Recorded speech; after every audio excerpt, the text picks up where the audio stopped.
Pat's part of our technology group. He doesn't like to accept applause, but he's part of it. Okay, next slide.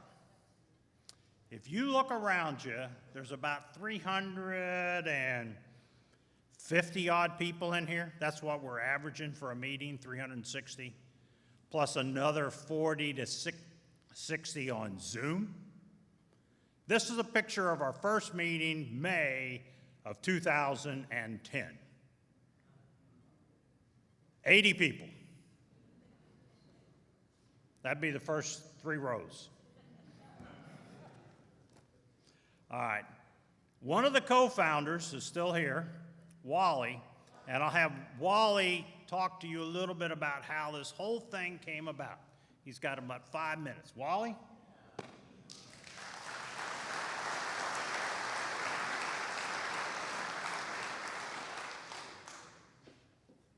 Good evening. Wally Rickle, co-founder of this organization.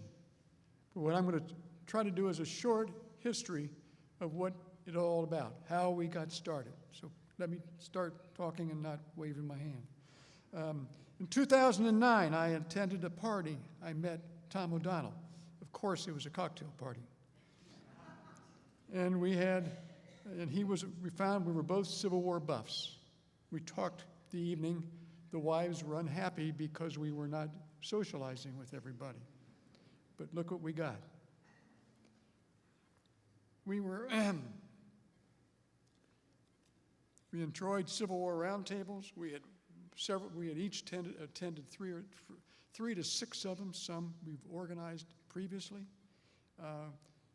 We were both retired. Were both retired businessmen. Had skills to organize and to our venture, in which we did.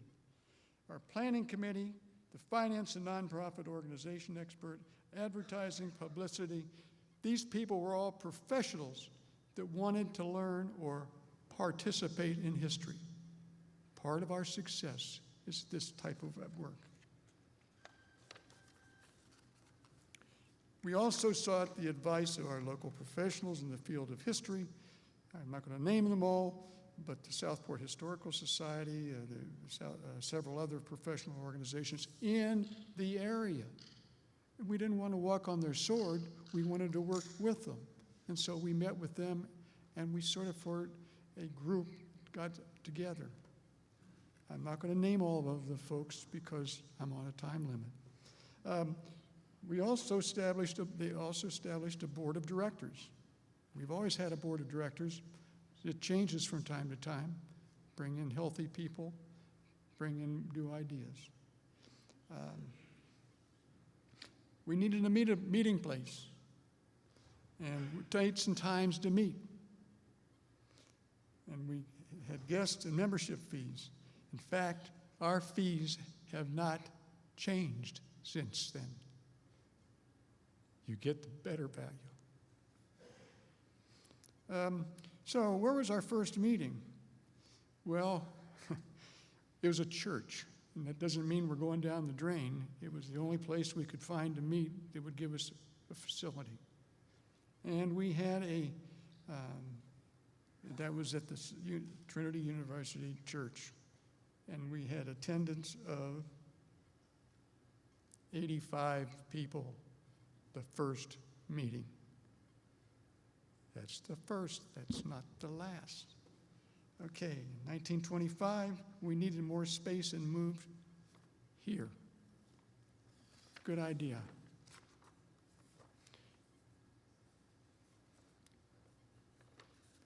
So this is just a brief history, and we'll begin to probably including more and more of our history in our newsletter, but we just thought we'd give you a sampling of what our history was all about.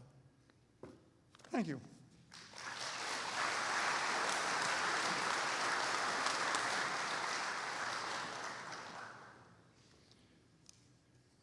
Now, everybody talks about how they started their organization over drinks.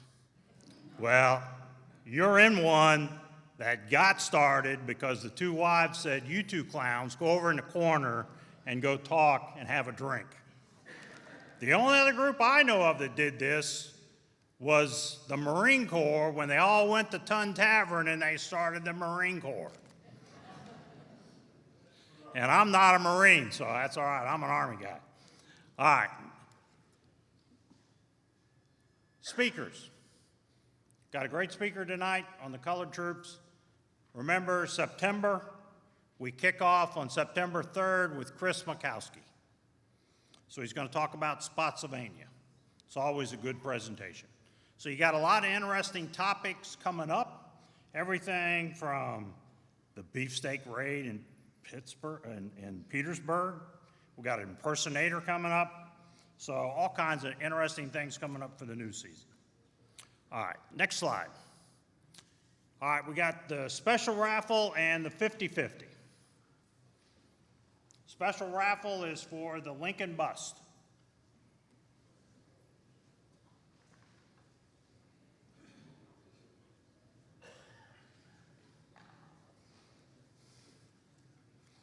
Okay, it's 431-206. It's Mike, Lattanzio. There you go.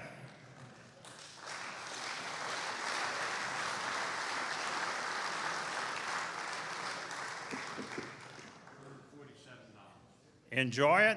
Just keep it away from the wife so she doesn't know you're bringing it into the house, and you'll be all right.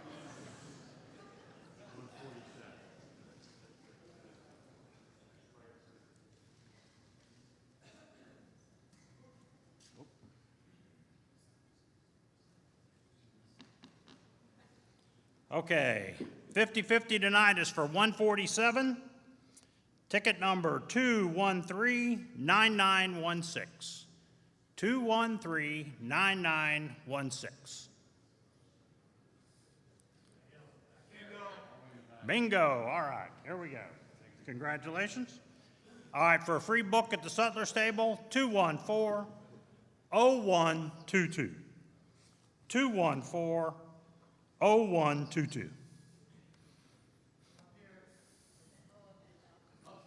Okay, upstairs, good. See Bruce at the end of the program and you'll be good. All right, remember questions and answers? We'll do it at the podium at the end of the program. So we'll have that there.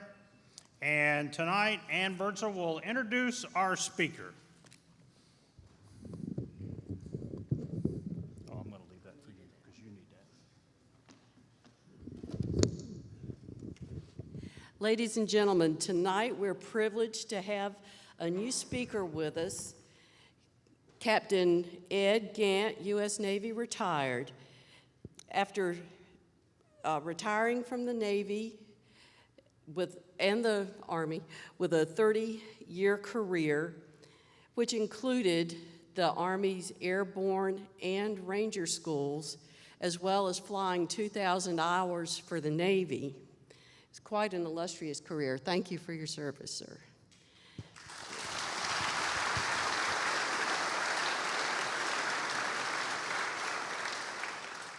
He then began a second career, which deserves just as much appreciation. He became a public school teacher, high school level. Thank you.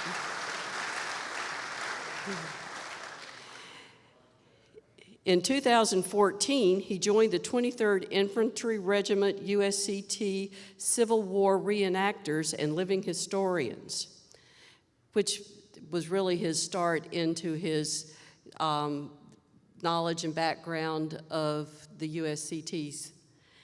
Currently, he is a member of Company B, 54th Massachusetts Civil War Reenactors. He is president of the reformed 23rd Regiment USCTs in Spotsylvania, Virginia, and he's a valued member of the Emerging Civil War Speaking Program. Let's give a hearty welcome to Colonel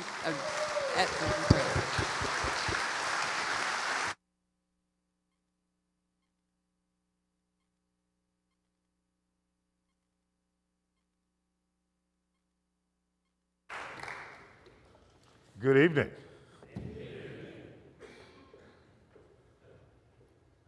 Let's make sure that I can get the gizmo working. You know, they didn't have these back in 1863. One question for the cameraman. If I step down onto the floor, will it make a difference?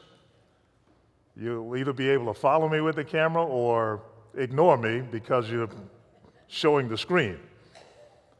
I didn't hear no, so I'm going to do that. Kind of like your 6-year-old. So I asked for the title of the talk to be The Evolution of the United States Colored Troops. And my reasoning for that was, if I were to talk about the contributions of the United States Colored Troops, that would take a whole lot more than 1 hour. Because it's a shame that most Americans grew up not knowing that they even existed, the United States Colored Troops. The movie Glory came out in 1989, and for much of America, that was the first time that people realized there was such a thing as U.S. Colored Troops. Now, that includes me. I have to confess, the first time I heard that the contribution of the colored troops was as large as it is, was 2008. You know, and I've studied history. I read this book and that book. I've watched events. I grew up in Washington, D.C., and I knew about Frederick Douglass. I knew that he had 2 sons who fought in the Civil War. So I knew that there were black troops. I had no idea of the magnitude. And if there's nothing else that comes out of this short session tonight, I want to leave that point with you. The 10% of the U.S. Army in 1864, late 1864 and into 65, was U.S. colored troops. But before we get started, good, I pushed the right button. Let's make some agreements. How about this one? It sounds simple, but it's important when you start talking about the Civil War. We need to agree on what the definition of fact is. Okay, a fact is something that can be proven. Any disagreement with that? A fact. Okay, now, because we can't prove it, because we haven't discovered the evidence, or maybe there is no evidence that exists today, does not necessarily mean that that thing that you swear happened. Doesn't mean that it didn't happen. We just can't put it in the category of fact because a fact requires proof, empirical evidence, something you can touch, feel, see, smell, taste, okay? Some kind of empirical evidence. So at some point tonight, we will probably delve into some things that are not factual. Trust me, we will, okay? And when we do that, I try to bring us back to, let's look at facts. Facts, okay? Another one, the incomplete nature of telling the history. Many people focus on the Civil War and they start their discussions in 1861. Yeah, but there are some important things that happened before that. That if you really want to understand what happened between 61 and 64, you need to look back 10 years, 20 years, 40 years, maybe 100 years, because there are always some things in history that preceded it, that impacted this thing that we're talking about today, whatever it is. There's some things that happened before, and if you want a very good understanding, as good an understanding as you can get, you need to look back before that period, that date, that time that you're focused on. And every now and then, look beyond that. See what happened next. Because everyone in here, as far as I can tell, has gray hair. So if you've learned that there is important events. There are important events. There are occurrences that happen back then. There are some other things that happen later, and they all impact this thing that right here in the middle that we're trying to understand. Okay? The last one is, we might not agree on all the things we discussed today. Yeah, how different is that for a discussion of the U.S. Civil War? We will not come to a complete agreement But how about this, if we make ourselves one promise, that at the end of that period of discussion and disagreement, maybe some agreement, that we don't end up drawing battle lines and shooting each other. Can we agree on that one? That's good, okay. I think I'm the only one with a musket here. And I promise not to do any shooting. Okay, so what was the USCT? United States Colored Troops was a branch of the United States Army founded or created in 1863 to recruit, to train, organize, oversee the service of African American soldiers during the Civil War from 1861 to 1863. Now, those are the years of the war, not necessarily the years of the colored troops. Colored troops didn't come into existence until 1863. Okay? And we'll talk about some units that preceded the establishment of the U.S. colored troops. And sometimes it gets confusing.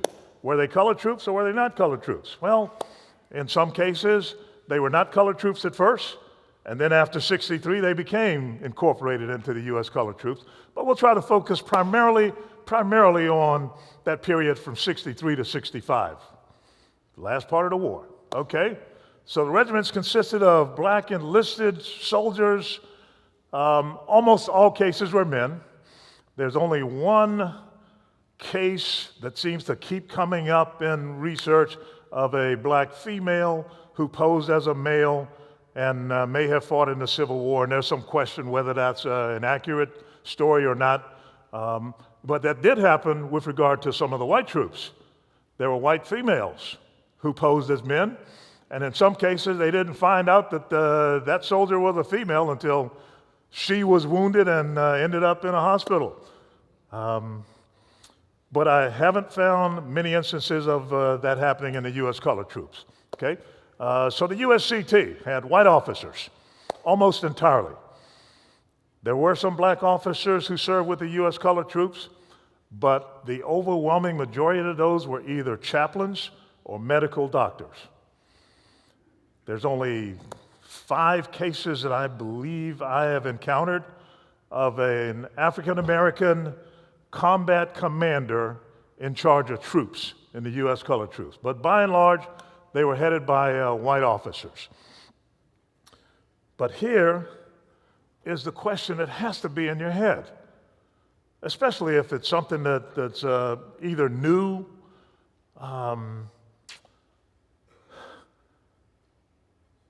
why hadn't I heard of this? Is this guy making this stuff up? You know, this smooth-talking guy come down from Washington, D.C. Where have you seen those smooth-talking guys come from Washington, D.C.? And if you've lived in the U.S. for some time, you learned, okay, I'm not sure I trust what that smooth-talking guy has to say. So is he making this up? That has to be a question. It has to be a question going on in your head. I mean, when I first heard it, I was shocked. Shocked. How could that have been possible and I didn't know it? Well, I don't know the answer to this question. Why did most of us grow up in the 20th century and not have either any knowledge or not have much knowledge of the United States colored troops? Why? I still don't know the answer to that. Okay, I've got suspicions, but I don't know the answer. And remember, we want to stick with facts? Okay. So here's a fact. This statue is in Washington, D.C., just across from the African American Civil War Museum in the northwest portion of Washington, D.C., along that U Street corridor, if you're familiar with Washington. Okay? Now, what you can't see in this photo is behind the statue, there is a semicircular arrangement of plaques. And on those plaques are the names of 209,000 men who served with the United States colored troops. 209,000. And talking to the founder of the museum, he said when he went to the National Archives, they gave him the records of 237,000, I think he said. But he pulled out the 209,000 that he could cross-check with some other source, some other information, as opposed to one record that would indicate. The Army kept good records. A typical Army record would show where a soldier entered the military, where that soldier said he was from, which may or may not have been true, how old he said he was, how he spelled his name, which may or may not have been consistent. Okay? So we run into a lot of variability, but the records in the archives indicate 237,000 serving with the United States Colored Troops. And again, we grew up in the 20th century and had no idea. No idea. 209,000. Now, some of those are the white officers, and early on in this evolution, there were also white NCOs, white sergeants. But the overwhelming majority were African American men. Now, to make it even more puzzling why we don't know, there were guys who served in these units who wrote about it and published their works. The top one, James Henry Gooding, was a free man living in Massachusetts. When the word came out that they were forming a colored unit in Boston, he came back. He got off. He was a sailor or a seaman on a whaling boat. Came back to Boston, enlisted in the Army, and he was literate. He wrote letters from the front to the New Bedford, Massachusetts newspaper. And the newspaper promised him that when we get your letters, we'll put them in the papers. We won't change it. We won't scratch anything out or add anything to it. And that's great because now we have a record of someone who was there. Now, lots of historians have stories to tell. But there are historians who witnessed it, who wrote it down contemporaneously or near contemporaneously. And if I have to look at one source that says A and another source that says B, I will go with the one who saw it and wrote about it while it happened before I trust a second source that came out 30 years later or 50 years later, okay? But fortunately, and this is what I try to get across to my high school students, don't rely only on that one source. Look for other information that kind of corroborates, backs it up, counters it, okay? If you want a good understanding, don't listen to one person. Don't rely on one source of information for your knowledge, okay? The second one on this list, George Washington Williams, published his book in 1887, The History of the Negro in the War of the Rebellion. And his goes into a lot of detail. Again, George Washington Williams was a free man at the beginning of the war and was educated. He was literate enough to write that story down and publish it in 1887. Joseph T. Wilson, another African American, literate, serving with the 54th Massachusetts, wrote his story, published in 1887. Now, the yellow print here indicates that that information, or that book, is available as a free download from the Gutenberg Project. There were white officers who also wrote about it. I'll leave this list so that you have access to it after I'm gone. Again, while I would preface this with, don't take my word for anything that I say. Find another source to back it up. See if I'm just blowing smoke like so many other people who talk, like they know what they're talking about, okay? Look for the evidence that backs it up.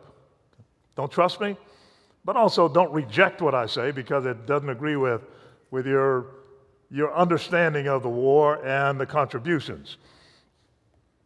Other sources, these are more current or more recent writers. Okay, a few of these guys are very well known. McPherson, The Battle Cry of Freedom, almost everyone who studies the Civil War, everyone who's a serious student of the Civil War has probably encountered James McPherson's writings on the Civil War. Well respected. One that I like a lot is that third one, William Dobeck, The Freedom by the Sword, U.S. Colored Troops, 1862 to 1867. Relatively recent publication, but it has a lot of information and detail about where they served and what they did. Good information if you're looking for the background. Okay, so here we are. So as we talk about this period in American history, where do we start? This is where I think we should start, okay? Because there's some arbitrariness associated with picking the start point for your discussion of history. How about if we start with the U.S. Constitution? Let's go back to 1787. something in the U.S. Constitutional Convention, or something that happened in the U.S. Constitutional Convention, that kind of impacted America for the next 50 years, 100 years, 200 years, perhaps still impacting today. Okay? And one of those was the agreement that the 4 million African American slaves living in the southern states in the United States would be counted for congressional representation. 4 million, okay? The states in the north said, no, you don't count any of those. They don't vote, they're not citizens. The states in the south said, we want to count every one of those, because the more people you have in your count, the more representatives you get in Congress, and oh, by the way, the more electoral college votes you get to elect the president. So it's not surprising that if you counted 3/5 of the 4 million African American slaves living in those southern states for congressional representation, it's not a surprise that out of our first 7 presidents, 6 were Southerners. It's not a surprise. It's not a surprise that almost every action that was taken that had any impact on the institution of slavery met defeat. Not a surprise, okay? That's something that we created in 1787 and we lived with, okay? So it wasn't so bad, not yet, okay? But then when the Haitian Revolt, the only successful slave revolt in the history of the world, African slave revolt, happened in Haiti, where they threw off the French colonizers, sent them back to France, and Haiti became the first black-ruled nation. That was on the minds of the Americans who were slaveholders. That was on the minds. And there's no way that you could ignore that, okay? Now, one thing I want to throw up, because in 1792, the U.S. Congress passed the Militia Act that said only able-bodied white men could serve in the Army. Only able-bodied white men. But you know, you've studied history. There were black men serving in the War of 1812, in the Mexican War. There were black men serving in every war. There always have been. But the issue of race became much more critical by the 1860s. So then, that law became enforced. Okay? So something else happened. The institution of slavery became much more productive in terms of generating wealth with the invention of Eli Whitney's cotton gin. Because now you could really have laborers out in the fields bringing in the cotton bales, sending it through the gin, packing it up, sending it to Europe. By the beginning of the Civil War, the southern region of the United States was the 3rd wealthiest part of the world, behind only the British Empire and the much more industrialized North, much more industrialized and much more populous. 3rd wealthiest area in the world. And so much of that wealth, perhaps all of it, was generated through slave labor. By this time frame, we are starting to see an America, at least part of America, that is deeply entrenched in the institution of slavery. But we're also seeing that those in the other part of America, in the North, for example, okay, were becoming more and more opposed to continuation of the institution of slavery. There were many who thought it would just go away with time. It didn't necessarily go away even after the ban of importation of enslaved Africans that took effect in 1808. There were still some smugglers, but that had an unexpected negative impact on the institution of slavery, because it just made the value of that individual slave go up, because you no longer have access to a market that comes across the ocean. So the one in Charleston, South Carolina, who 3 years ago was worth only $300, is now worth $1,000, because they're harder to get, supply and demand. And that meant that as the individual slave went up in value, the overall costs if you were to eliminate slavery on a plantation, also went up. And it went up to a point where it was probably not possible for anyone in the South to even consider ending slavery. The economy depended on it. And there was no other thought given to an alternate economy once slavery ended. Okay? So by 1831, Nat Turner's rebellion, which you've probably heard of in Southampton, Virginia, again, like the Haitian slave revolt, this is on the minds of the planter class, those who own slaves. Because in places like South Carolina, Mississippi, the number of African enslaved people outnumbered the number of white citizens in that area. So they didn't have numbers on their side. Something else would have to maintain that dominance, okay? So one of the things, by 1850 now, we're seeing the North becoming more opposed to slavery, the South becoming more entrenched in the institution, and Congress, remember the Congress that had the Southern, maybe more than their fair share of influence in getting legislation? Well, the Fugitive Slave Act gets passed, and the Fugitive Slave Act required anyone in the United States that if you knew of an escaped slave, that you were required by law to return it. Okay, we'll see that even happens during the Civil War. There are Union officers who return escaped slaves to their Confederate slave masters, citing Fugitive Slave Act, the law of the land at the time, 1850. Yeah, but that caused problems for those in the North, because they were angered by it. John Brown was definitely one of those who was angered by it, and he made up his mind to put an end to this institution of slavery. His failed raid at Harper's Ferry, 1859. Okay? You're familiar with that story. Election of 1860. Abraham Lincoln had gone on record saying he was not an abolitionist. His goal was his intent, if elected, wasn't to end slavery. He did express a goal that he wasn't favorable for it to spread into some of those new states entering the Union. But those in the South had a different interpretation of what Lincoln would do. So with the election of 1860, South Carolina said if Lincoln is elected, who wasn't on the ballot in any of the southern states, if Lincoln's elected, we are leaving. And they did. South Carolina seceded. The Confederate States of America are established. And by the spring of 1861, 11 states had left. Okay, those are showing up in red. Now, you look at the yellow states, those are the slave-holding states that decided not to secede, commonly referred to as the border states, Missouri, Kentucky, Maryland, and Delaware. And throughout the entire war, they continued to have legal slavery in those states. Their existence becomes a problem for Abraham Lincoln, particularly the state of Maryland. If Maryland had seceded, and Maryland kind of sat on the fence and swung back and forth in both directions, like a lot of other places did, but if Maryland had seceded, Washington, D.C. would be completely surrounded by the Confederate States of America.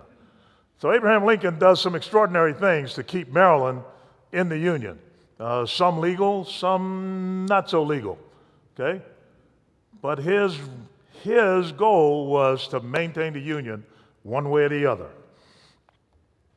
So those 4 border states, everything Lincoln did had the border states in mind. He didn't want to move too far toward abolition to push any one of those states to join the Confederacy because they were slaveholding states. So if he pushed toward the abolition of slavery, those states would have felt as much of the pain as some of those states in the Deep South.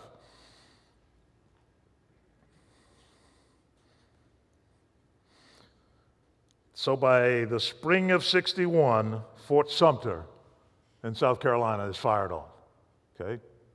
And that's the beginning of the war. So now, let's move to May, just a month after the first shots. General Benjamin Butler is the Union commander in a place called Fort Monroe, or Fortress Monroe back at that time. If you're familiar with the Hampton Roads area, there's the waterways right here, and on one side is the peninsula that leads up toward Richmond. You go through Hampton and Newport News and Williamsburg. On the other side of the water is Norfolk. Norfolk was under Confederate control. Hampton, on the other side of the Hampton Roads, was under Union control for the entire war. So in May, just a month after the war starts, 3 enslaved men from Norfolk make their way across the water and approach Fortress Monroe and request asylum. The men, Baker, Townsend, and Mallory, are given asylum by General Benjamin Butler. Benjamin Butler is an abolitionist-minded, political appointed general in the Union Army, and he welcomes them in. Those 3 men are followed by the Confederate emissary coming over from Norfolk and demanding the return of those 3 enslaved men, citing the Fugitive Slave Act. Remember that? The Fugitive Slave Act, 1850, that says you required? Well, General Butler replied to the Confederate commander, wait a minute, the last I heard, you guys had left the United States. Okay? Therefore, our laws don't apply to you. And, oh, by the way, I will treat these 3 men just as I would if I had found one of your cannons or your horses on the battlefield after a battle. I'll take it in, take possession of it, and deny you the use of it from there forward. I will call them contraband of war, just as I would any other material that helps you pursue war against me. And that idea kind of took hold. Initially, it wasn't supported, okay? So I don't know how well you can see that, but that's the peninsula side. Fort Monroe is right there where the sign says Hampton, okay? And that remained under Union control for the entire war. You've studied McClellan's Peninsula Campaign in 1862. Well, that takes place. It starts right there, the Fort Monroe area, and then starts heading up toward Richmond. So General Butler's idea was, we're going to employ those guys. Instead of digging fortifications and trenches for you on the Confederate side of Hampton Roads, we'll have them dig trenches and fortifications for us over here on the Union side. That makes a lot of sense, okay? Now, the folks in Washington weren't necessarily supportive of this. Remember, Abraham Lincoln doesn't want to do anything to upset those 4 border states and cause them to get upset and then side with the Confederacy. But eventually, Congress now, because all the Confederates had left, were no longer there in Congress, so Congress passes something to support Benjamin Butler in the First Confiscation Act in 1861. It's not very powerful, but it did say you can sign formerly enslaved men as laborers at a pay rate of $10 a month, okay? Hold that figure in mind. We'll see that again. $10 a month as laborers, and teamsters, driving horse. So with Butler and the support of Congress now, we have the first steps toward something that would become the United States Colored Troops.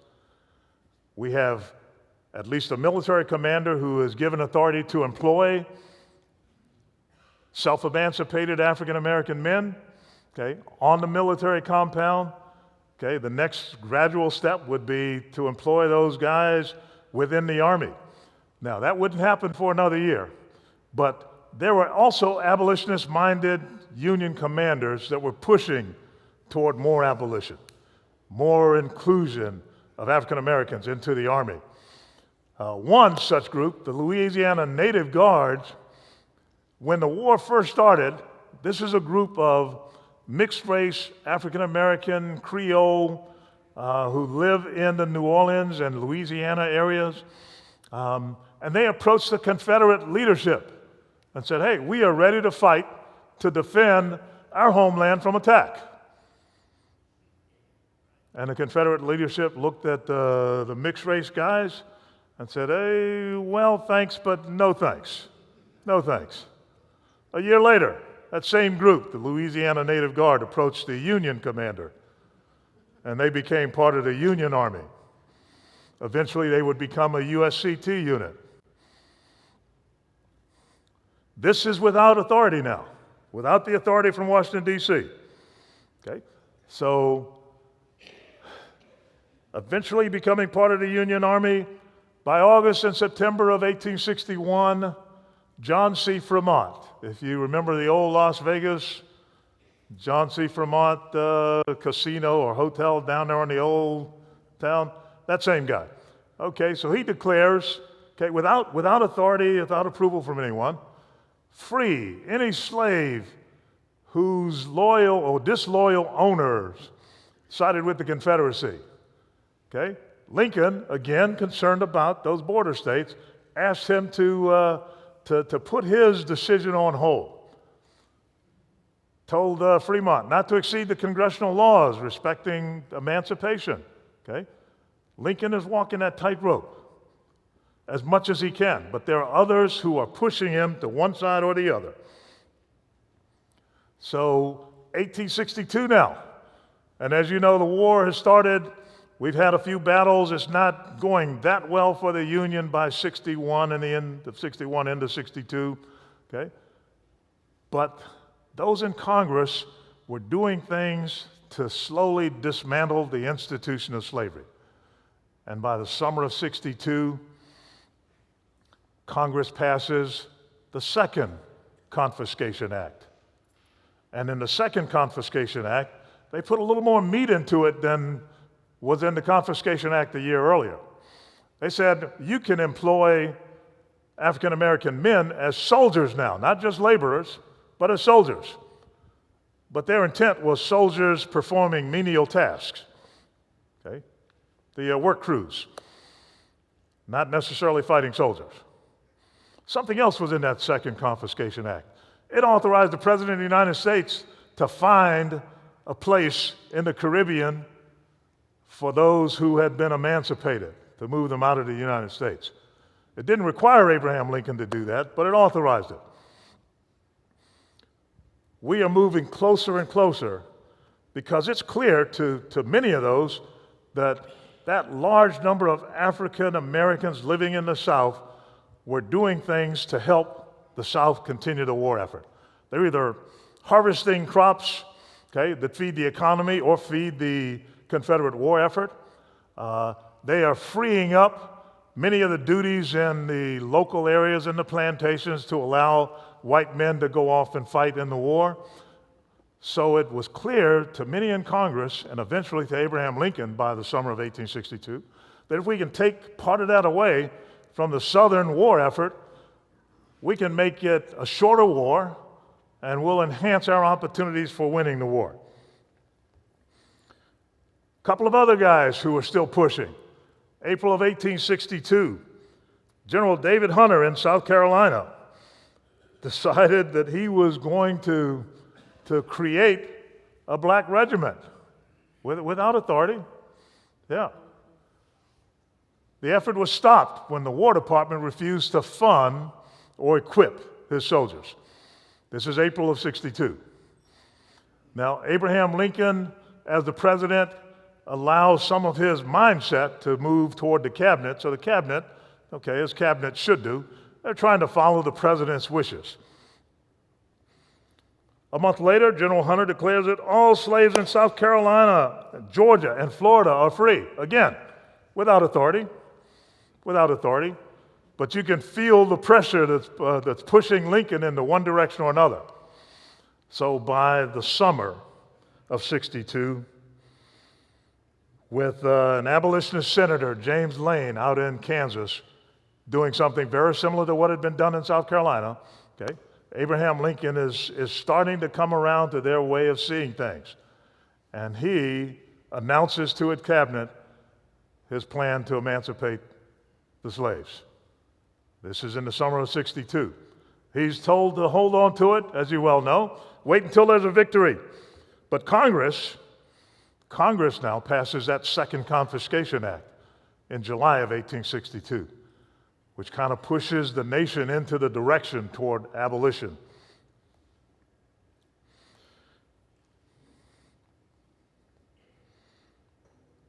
Walking that tightrope, attempting to keep the abolitionists under some kind of control, but he's losing that battle. There are just too many who are pushing for abolition, in South Carolina and Kansas and the southern areas that were occupied by the Union Army. Okay? And again, without those southern senators and representatives to kind of voice their opposition to the direction that Congress is moving, Congress is able to pass that First Confiscation Act, the Militia Act, the Second Confiscation Act, and they're also well-known abolitionists like William Lloyd Garrison up in New England and Frederick Douglass, who at some time was an advisor to President Abraham Lincoln. And they are also pushing toward abolition. They too want to preserve the Union, but it's that last little bit. The preservation of the Union is one without the institution of slavery. Now, remember what Lincoln said. You may not remember what Lincoln said. Here's what Lincoln said, okay? If I could save the Union without freeing any slaves, I would. If I could save it by freeing all the slaves, I would do it.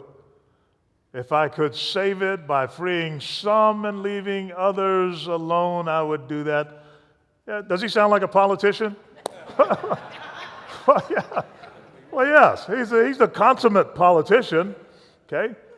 But at a very, very challenging time for any politician, with the nation falling apart, full-blown war, there are people on his side who are opposed to what he's doing. There are people on the other side who are definitely opposed to what he's doing. But he is trying to maintain some type of balance,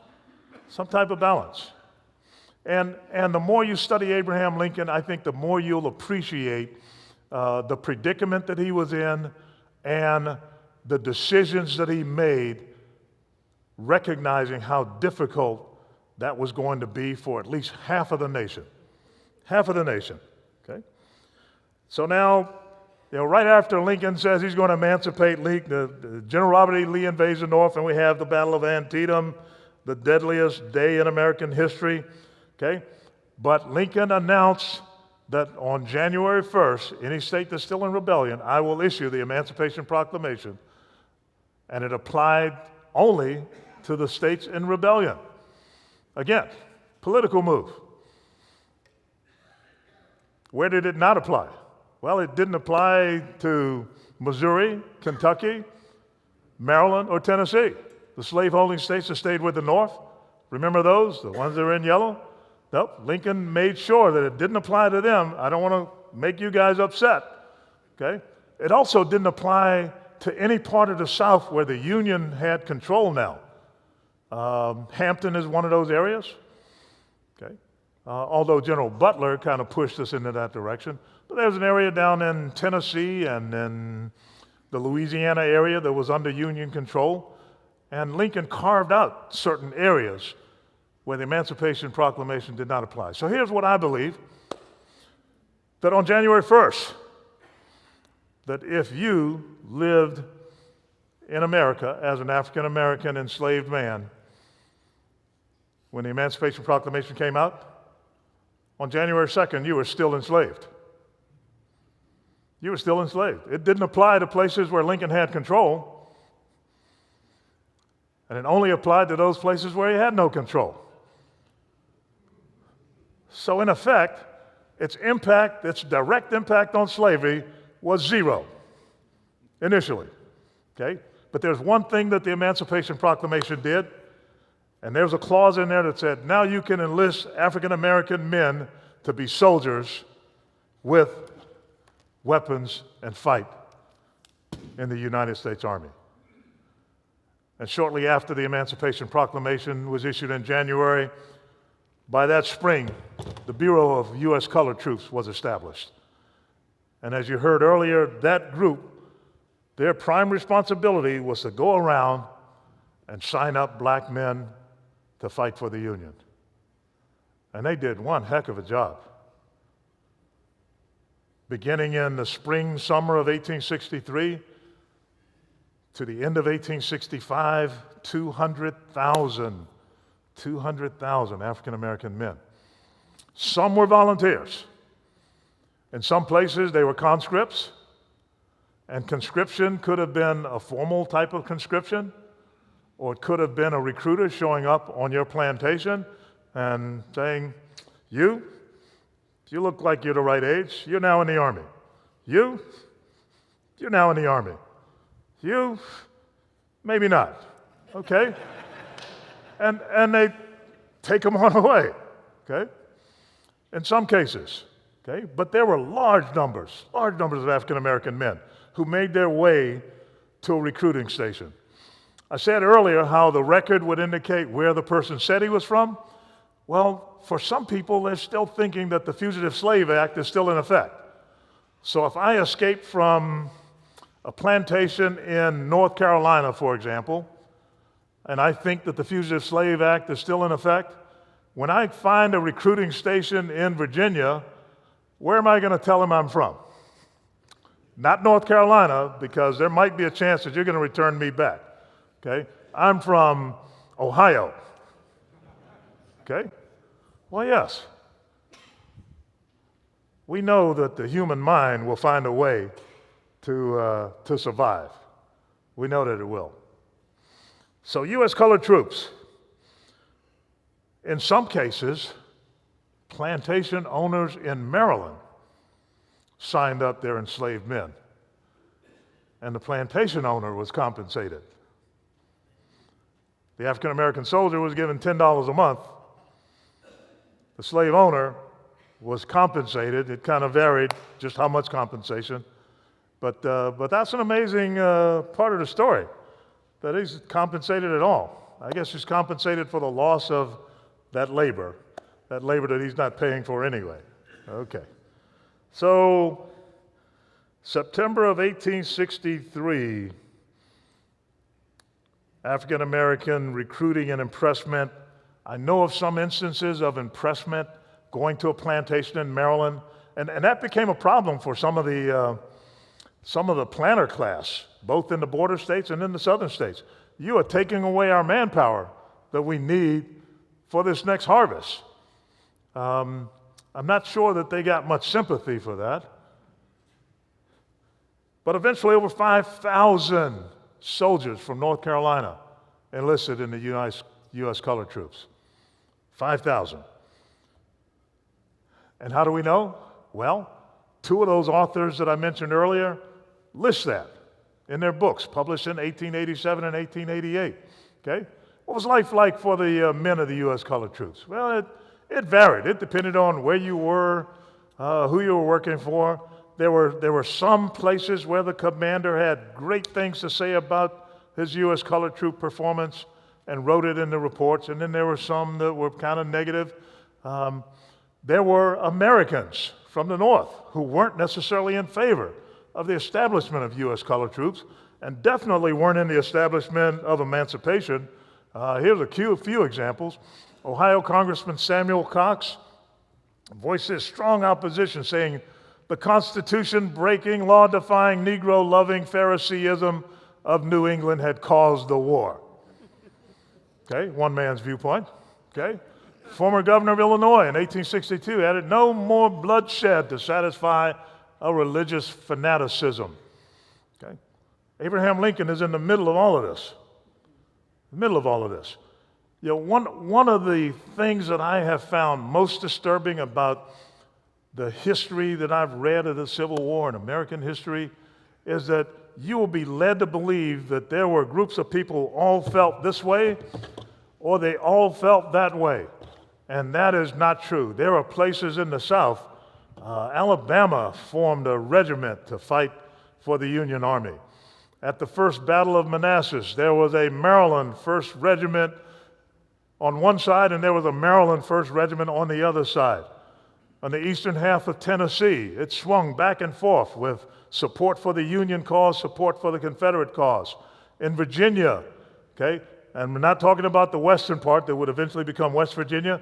In Virginia itself, there were areas that swung back and forth. Winchester, Waterford. So there were pro-Union and pro-Confederate forces, and both had their guerrilla groups moving back and forth, taking control. So perhaps the worst part of American history when we teach the Civil War is to lead you to believe that everyone was in agreement on one philosophy or the other, because the nature of civil wars is it splits right down the middle of your household, through the center of your dinner table, and down Main Street in the city, and there is no agreement from one side or the other. There was a lot of fear, and there was a lot of intimidation that if you voice your opposition, that your printing press may be burned down. And that happened in a few places. But Americans valued their freedom to make a decision, and in some cases we got away from that during this period in American history. Okay? How about this one? New York Governor Horatio Seymour denounced emancipation as bloody, barbarous, revolutionary, and pledged to maintain and defend the sovereignty of New York against unconstitutional violations by the federal government. I'm glad I wasn't Abraham Lincoln and have to walk this tightrope. And in Ohio, this should be surprising to anyone who believes that if you're in the North, then you obviously supported the North's cause, okay? A colored soldier, while in a barber shop in Zanesville, Ohio, assaulted by Confederate sympathizers in Ohio. Soldier fought back, beating the sympathizer, which angered the white mob. He was pelted by stones and beaten until the police arrived to save his life. Yeah. If you could advance the pages in American history, you'll see that again, and again, and again, and again, all the way up through the end of World War II. And it doesn't seem to be concentrated in one particular area, one state, okay? But I think the worst thing that would happen is for us to deny that those things happened, because they did. Okay, so at the beginning, black regiments were employed primarily to manual labor. This is a carryover from one of the confiscation acts that said you can employ them as laborers. So that mindset still existed, okay?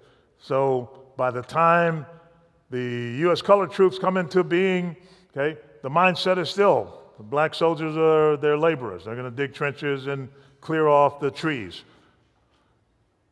By the fall of 1863, we have examples of black excellence on the battlefield, like at Port Hudson, Louisiana, or Fort Pillow, famous for the massacre up near Memphis, Tennessee, where the Confederates were led by Nathan Bedford Forrest, and almost every other battle has this many prisoners of war who were captured, but at Fort Pillow the number is something like this, and you know, Nathan Bedford Forrest said, no, we didn't kill anyone.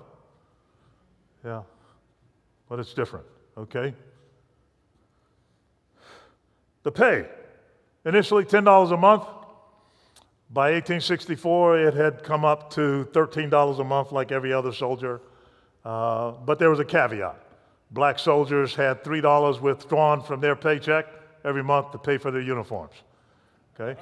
Now, one source I've read said that was the paternalism of the white establishment, thinking that these guys can't take care of their own things. We have to do it for them, so we'll pull the money out of their paycheck. So the net is they still ended up at $10 a month, okay? But that's okay. They recognized why they were fighting. And no officers, very few black officers, okay? So approximately 20% of the U.S. colored troops were killed in action or died from disease, a rate about 35% higher than that for the white Union troops. They fought valiantly, and many of their officers praised their conduct. Many of them did, but some of them didn't, depending on where you were from, how you were raised, okay? We all aren't the same, whether we're in the North or in the South, okay? Some had very strong feelings in opposition to having black soldiers in their units. So there were some pretty negative comments about African American soldiers, but there were many more that were positive. And fortunately, those official records were maintained. So we can open up the books and see the date that that was written, and that gives it some credence. That last comment, numerous reports of African Americans who were in battle and are trying to surrender were murdered. I mentioned Fort Pillow, the same thing happened. In the Battle of the Crater during the siege at Petersburg, the same thing happened in a few other locations. And when we grew up in the 20th century, we didn't learn that. We didn't learn that. But that's just as much a part of American history as George Washington crossing the Delaware. And I think that when we pick and choose the history that we're going to teach, when we decide which part is true and worthy of being passed on and which part is unworthy of being passed on, even though it may be true, we just set ourselves up for loss of credibility to the next generation that comes along. All of us have a drunken uncle. We would like to keep him in the back room in the house, but everyone in town knows that you have a drunken uncle. The truth just always seems to come out. So as we move forward into the 21st century, hopefully we'll recognize that we will tell the truth of the history as much as possible. Base it in facts, supported by evidence, okay? Now, can you hold me responsible for what my great-granddaddy did? Well, not entirely. But if some of his mindset is still with me, then maybe we need to address that. Yeah, there's that famous Jim Croce song that says, what is it? And I carry it with me like my daddy did. Yeah, well, he's talking about the name, but no, there's some more things you carry with you like your daddy did. And that's what education can counter. If what your daddy had in mind was not correct, was not based in fact, then maybe it's time for us to counter that with something else that's a little more accurate. Okay, all right, I'm winding down. Okay. Now, I mentioned Gooding early on, the guy who sent his letters, and George Washington Williams and Joe Wilson. Those were the guys who were the authors of those first three books. But here's what the New Bedford, Massachusetts Mercury had to say about Gooding. Our correspondent, J.H.G., is a member of the Company C, 54th Massachusetts Regiment. He's a colored man belonging to this city, New Bedford, Massachusetts, and his letters are printed by us verbatim et literatum as we receive them. He is a truthful and intelligent correspondent and a good soldier. That's quite a statement about a black man written in 1863. Okay? Unfortunately, Gooding would die in Andersonville prison camp following the Battle of Olustee, Florida in early 1864. And all we have left of Gooding are his writings from the front. Fortunately, they were compiled into a book form in 1990. So that's what the Black Phalanx by Joseph T. Wilson looks like. And lots of information with regard to where the soldiers came from. Written, published in 1888. I had no idea. Never heard of it. Never heard any of this. And I'm sure most of us, unless you are a double PhD in history and Americana, you may have never heard of it either. But it's as much as Washington crossing the Delaware. The last thing I want to bring up is the comments from one of the white commanders, from Colonel Norwood P. Hollowell of the 54th Massachusetts Volunteers. This is a speech he delivered to the Military Historical Society of Massachusetts in 1892. Let's see if I can make this easier for me to read. And I can't. Okay. Here is what he said. We called upon them, the African American soldiers, in the day of our trial, when volunteering had ceased, when the dead, when the, oh, you can read that? Ah. Okay. Thanks for pointing that out. When the draft was a partial failure and the bounty system a senseless extravagance. They were ineligible for promotion. They were not to be treated as prisoners of war. This is amazing. Nothing was definite except that they could be shot and hanged as soldiers. Fortunate indeed is it for us, as well as for them, that they were equal to the crisis, that the grand historic moment which comes to a race only once in many centuries came to them, and that they recognized it. Where did this mindset go in the 20th century? I didn't grow up hearing anything like this. Nothing. And you probably didn't either.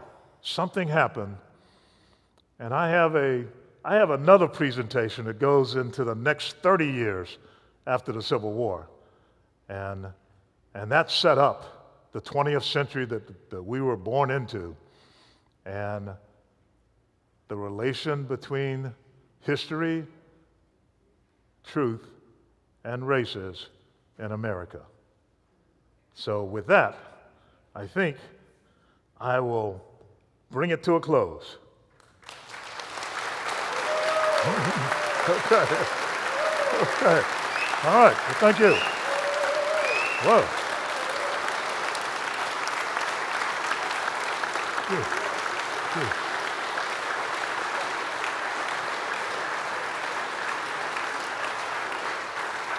Thank you. Thank you.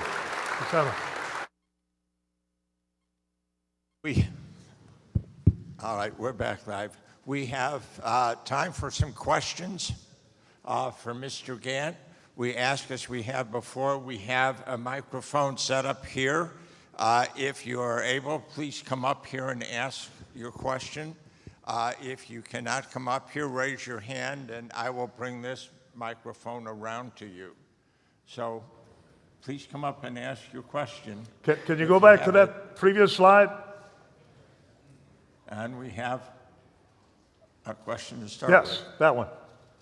That green thing that you see is this. This indicates that I'm in the 9th Army Corps, similar to what soldiers wear in a patch today. So this was a Corps badge. So you could look at that and tell, okay, at least which Army Corps this guy belongs to. I mean, he might be, multiple divisions. But on the top of the hat, that same outline would be in a little felt patch, color-coded. So if it was red, I'm in the 1st Division of the 9th Army Corps. White, I'm in the 2nd Division of the 9th Army Corps. Blue, 3rd Division, and green, my unit was in the 4th Division of the 9th Army Corps. And these are Corps badges from the top left going across. That's the 1st Corps, 2nd Corps, 3rd Corps. So you see down there in that 2nd row, the 9th Corps. That's where I was with the 23rd Regiment. Now, if you could go back one slide. Can you do that? Good. During the siege at Petersburg in the fall of 1864, this is a 10-month siege at Petersburg, trying to get to Richmond, okay?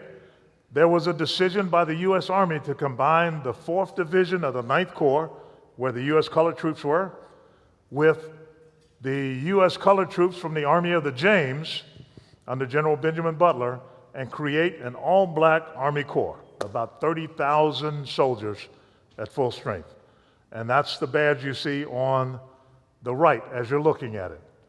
So now, after the first week of December of '64, we're no longer in the 9th Corps, we're now in the 25th Army Corps, an all-black Army Corps for the first time in the Army history, 30,000 black soldiers, okay? Now, What did the 25th Army Corps do? Well, one of the things that you probably have never heard of, when the Confederate forces departed Richmond, evacuated Richmond, they set the town on fire in their evacuation. They broke open kegs of whiskey, poured them into the streets, and that just added to the flames of Richmond. The 25th Army Corps is approaching from Petersburg. The mayor of Richmond, the Confederate capital, sends someone out and appeals to the commanding general of the 25th Army Corps, a German immigrant, Godfrey Weichel, for assistance in putting out the fires. The U.S. colored troops of the 25th Army Corps answer the call and save the Confederate capital from destruction. I didn't hear any of that when I grew up. Yeah. And from there, they marched on to Appomattox. Okay, and the story doesn't end there. If you remember from the Ken Burns documentary, there's a 2-day victory parade in Washington, D.C., down Pennsylvania Avenue. So many Union soldiers, it takes 2 days for the parade, May 23rd and 24th. They were not there. So the very next day, on May 25th, they were placed on steamships at Grant's headquarters down near Hopewell, Virginia, and sent to Texas. There was some belief that Mexico, under French control at the time, would take advantage of the weakened state of the United States of America and regain or reclaim Texas, their lost territory. At the start of the war, Texas has only been in the Union, or the United States, for about 20 years. It's a plausible theory. So they sent the 25th Army Corps to Texas. Steamships headed down. One report shows 9,200 African-American soldiers board steamships today. And the general said, when I get more steamships, I've got another, 6,000 ready to go. They head to Texas, run into bad weather. The weather delays their arrival, and they first put ashore in Galveston, Texas on June 19th of 1865. And the holiday today, the national holiday of Juneteenth, commemorates when that first of those groups arrived in Texas and discovered that emancipation hadn't made its way to Texas. And that's part of the American history, just like Washington Crossing of Delaware. 25th Corps. Yes, sir. Sir, Colonel Carl Ward, United States Army, retired. The U.S. Army was kind enough to send me to Fort Leavenworth, Kansas, not to the federal prison, but to the Combat Studies Institute. I just heard in the last hour one of the best summaries of that entire instruction that the U.S. Army provides for all military history instructors throughout the world. Well, thank you. I commend you, sir. Thank you, sir. Thank you.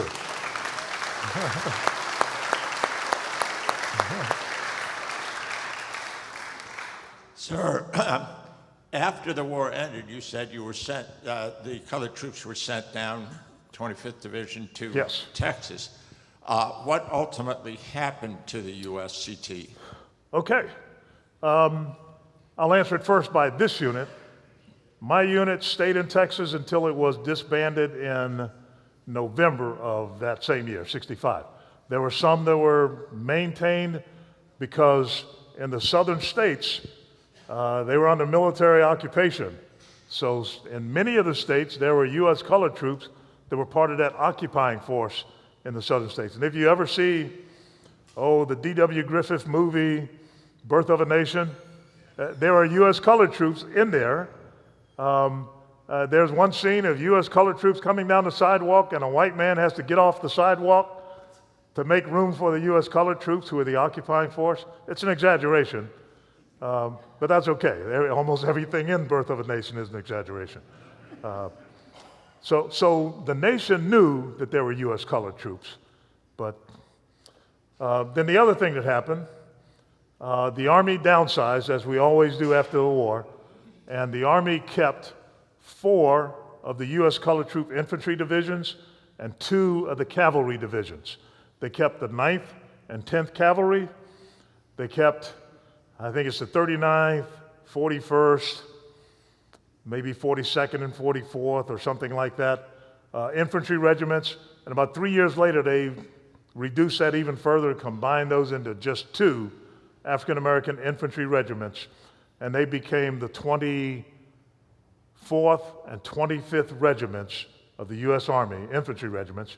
And that's the way we stayed until the beginning of World War I, when there was a little reorganization and another reorganization leading up to World War II. They fought as segregated units, okay?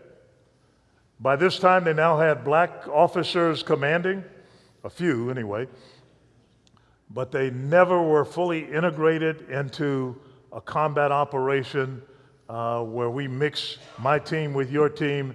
They fought completely separate all the way up through World War II, all the way up until 1948.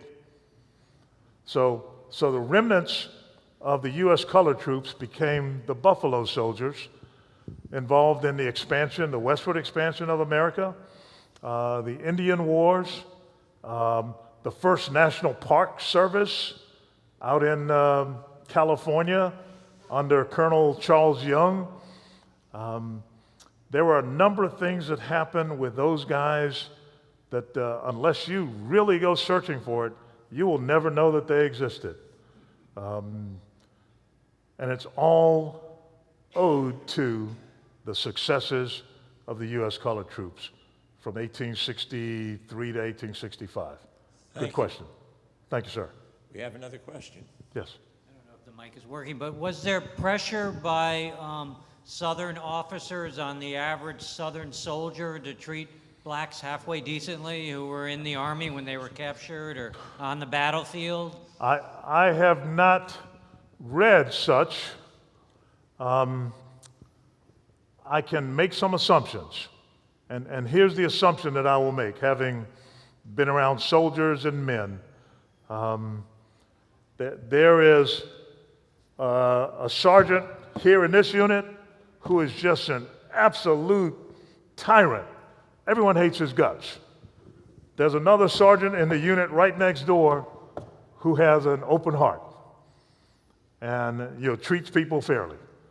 So in every unit, you'll have one of these and you'll have one of those. In every city, you'll have one of those and one of the other kind. So whatever one source will say about how bad or how good an individual is, there is someone else who has a different attitude toward. There's no doubt in my mind. I can't prove that. I don't have a book to show examples, but I know there were white slave masters who fathered children by a slave mistress, and he took that child inside and taught him to read and write. One of those guys became a congressman from Florida after the war. And then there were others who ripped that child away from its mother and sold the baby to another plantation. So one of these and one of these coexisting in the same area at the same time. So people are different. Yeah. You did a great job of describing the tightrope that Lincoln walked, the whole presidency.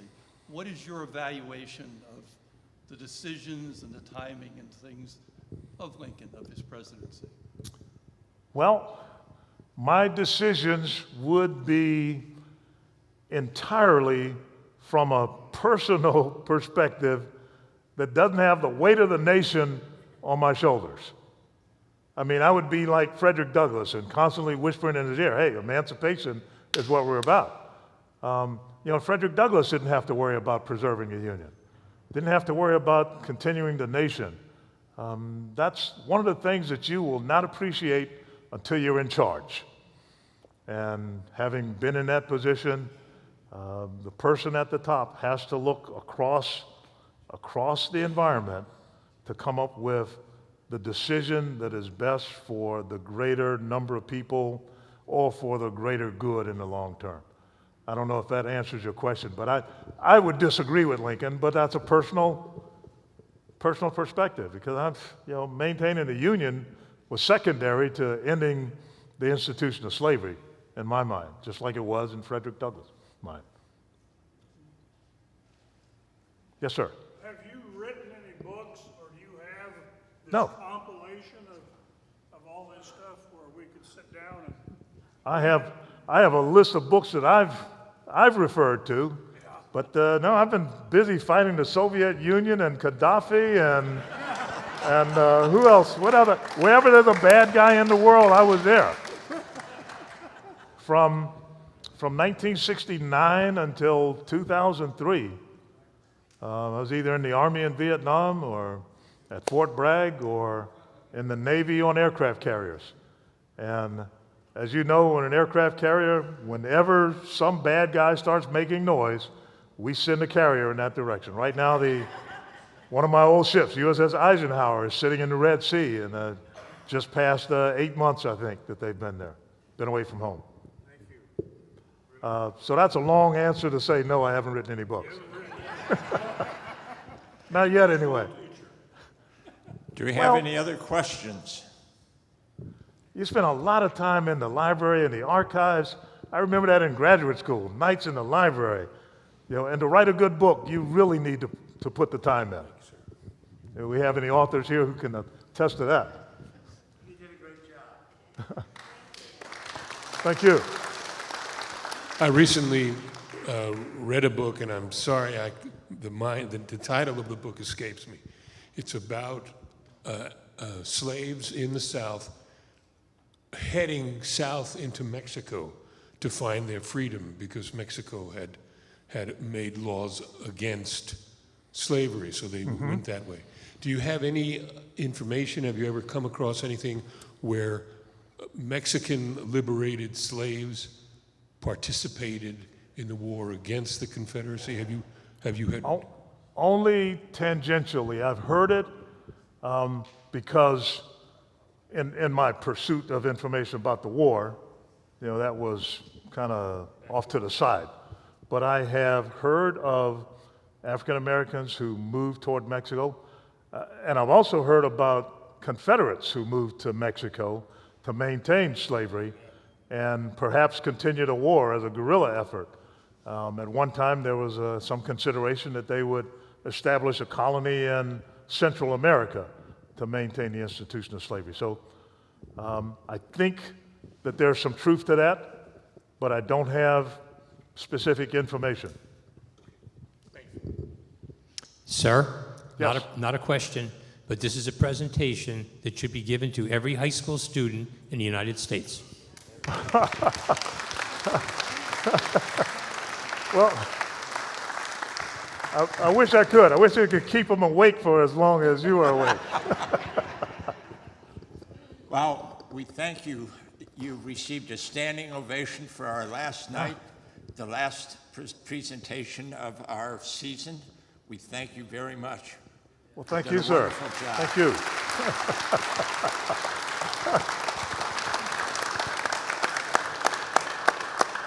And I thought the standing ovation was because they were glad it was over. It's finally done. Thank you very much, Captain. Thank you, sir. Really enjoyed it. Thank you. Great job. Well, Great job. Thank you, sir. Thank you. You're the best speaker we've had, and thank you for enlightening us on the textbooks that said nothing about what you have just said. Okay. Brilliant. All right. Well, thank I you. was wondering if you'd seen this sculpture. It's a living That's at sculpture. Cameron? Yeah. I Yes, didn't know if you'd I've been seen there. it. Oh, have you? Because Yes. it's beautiful. Thank you.